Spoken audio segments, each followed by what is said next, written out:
ஓம் நம சிவாய. தென்னாடுடைய சிவனே போற்றி, எந்நாட்டவர்க்கும் இறைவா போற்றி. சர்வம் டிவி நேயர்கள் அனைவருக்கும் ஜோதிடர் யோகி ஜெயப்பிரகாஷின் அன்பான வணக்கங்கள். அன்பர்களே, நம்ம இந்த பதிவில் என்ன பார்க்க இருக்கோம் அப்படின்னு கேட்டிங்கன்னா, நிகழ்ந்த 2025 ராகு கேது பெயர்ச்சிக்கான பலாபலன்கள்.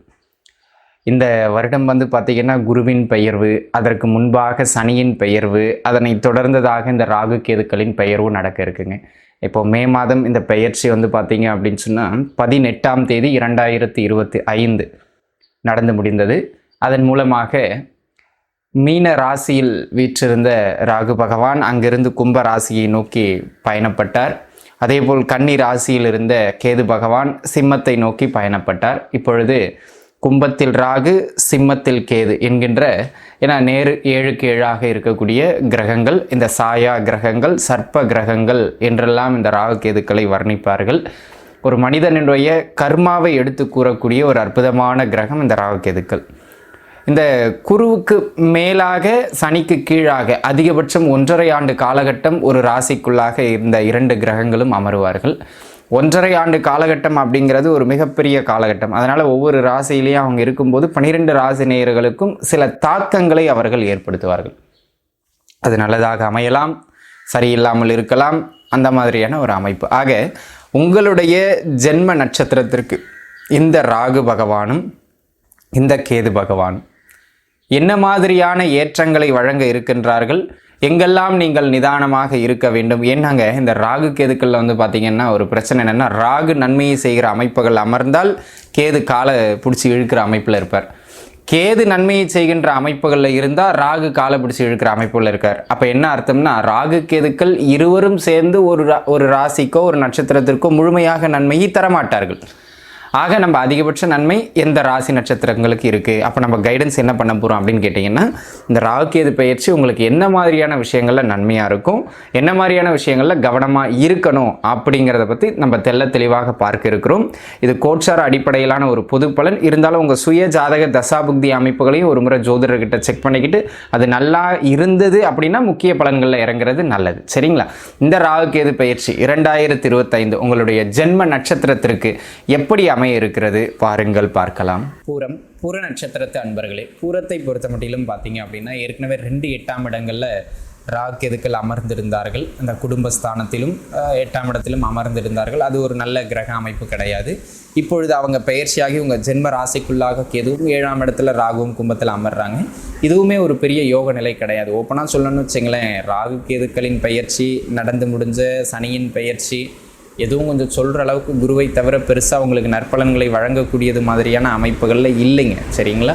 அதனால் இந்த ராகு கேது பயிற்சியில் நான் நீங்கள் ஓஹோன்னு அப்படி வந்துடுவீங்க, இப்படி வந்துடுவீங்க, கூரையை பிச்சுக்கிட்டு கொட்டும், குபேரம் கூட இருப்பார் அப்படிலாம் சொல்கிறதுக்கான அமைப்பில் இல்லை. இது கோச்சாரம் 10% தான். ஆனால் அந்த 10% உங்களுக்கு பாசிட்டிவாக இல்லை.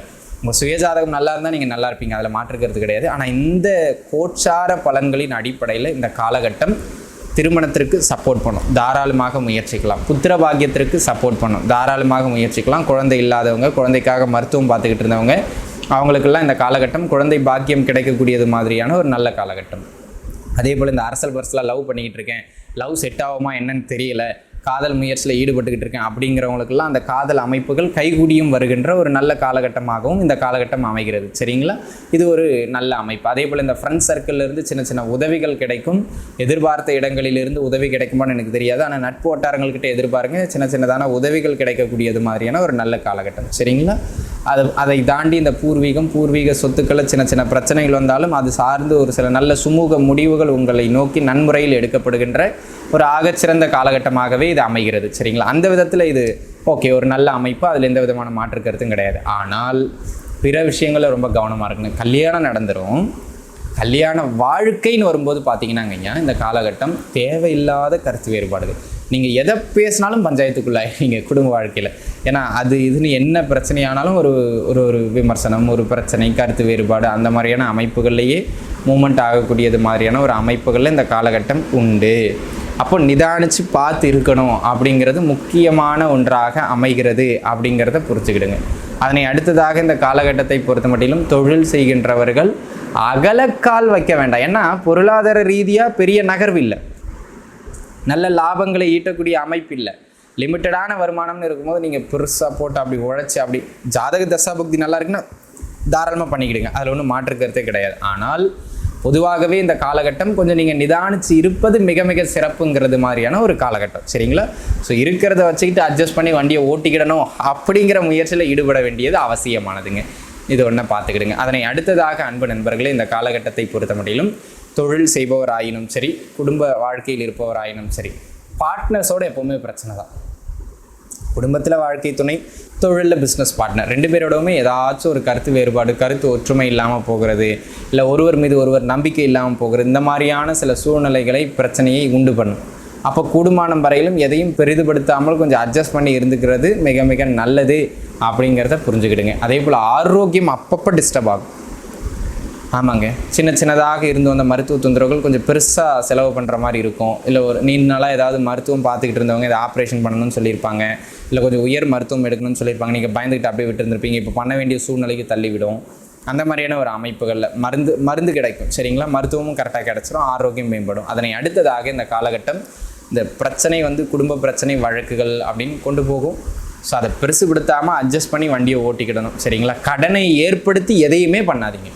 இந்த கடன் வாங்கி தொழில் பண்ணுறேன், கடன் வாங்கி வீடு கட்டுறேன், கடன் வாங்கி சொத்து வாங்குறேன், இந்த மாதிரியான எந்த ஒரு சேட்டையுமே வேண்டாம். ஏன்னா இந்த காலகட்டம் நீங்கள் கடனை வாங்கி எதை செய்வதாயினும் அதை செய்யாமல் அமைதியாகவே விட்டுடலாம். ஆமாங்க, அதை செய்யாமல் நீங்கள் அமைதியாகவே விட்டுடலாம், அதுவே உங்களுக்கு நன்மையை தரும். ஏன்னா நீங்கள் கடனை உடனே வாங்கி அதை பண்ணுறேன் இதை பண்ணுறேன்னு எதையாவது ஒன்று பண்ணி மாட்டிக்கிடுவீங்க. அந்த தப்பை இனிமேல் தயவு செய்து செய்யாதீர்கள் அன்பர்களே. ஏன்னா இந்த காலகட்டம் கடனில் போயிட்டு நீங்கள் சிக்குவது மாதிரியான ஒரு காலகட்டமாக அமைகிறது, அது வேண்டாம். ஸோ பூர நட்சத்திரக்காரர்களை பொறுத்த முடியும் இது ஒரு பெரிய சிறப்பான ஏற்றம் மிகுந்த அற்புதமான அப்படிலாம் சொல்கிற அமைப்பில் இல்லை. ரொம்ப ரொம்ப நிதானமாக இருந்துக்கிடுங்க. அதுவும் குறிப்பாக குடும்ப வாழ்க்கையிலையும் ஆரோக்கியத்திலையும் பொருளாதாரத்திலையும் 3லேயுமே மிக நிதானம் தேவை. ஜாதக தசாபுக்தி வலுத்துருச்சுன்னா பயப்பட வேண்டாம். கோச்சாரம் சொல்கிற அளவுக்கு உங்களுக்கு சிறப்பாக இல்லை, நிதானமாக இருக்க வேண்டியது அவசியம், இருந்து தான் ஆகணும், சரிங்களா? குலதெய்வ வழிபாடு ஓரளவுக்கு உங்களுக்கு மனக்கட்டுப்பாடை தரும். நன்றாக இருப்பீர்கள், வாழ்க வளமுடன். நண்பர்களே, இப்போ நம்ம உங்கள் நட்சத்திரத்திற்கு பார்த்த இந்த ராகு கேது பெயர்ச்சி பலன் அப்படிங்கிறது ஒரு பொதுவான ஒரு ராசி பலன்.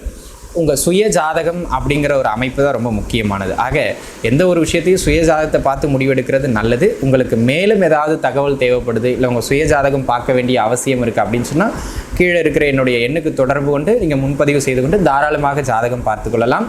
அனைத்து நேயர்களும் நன்றாக இருப்பீர்கள், வாழ்க வளமுடன். நன்றி.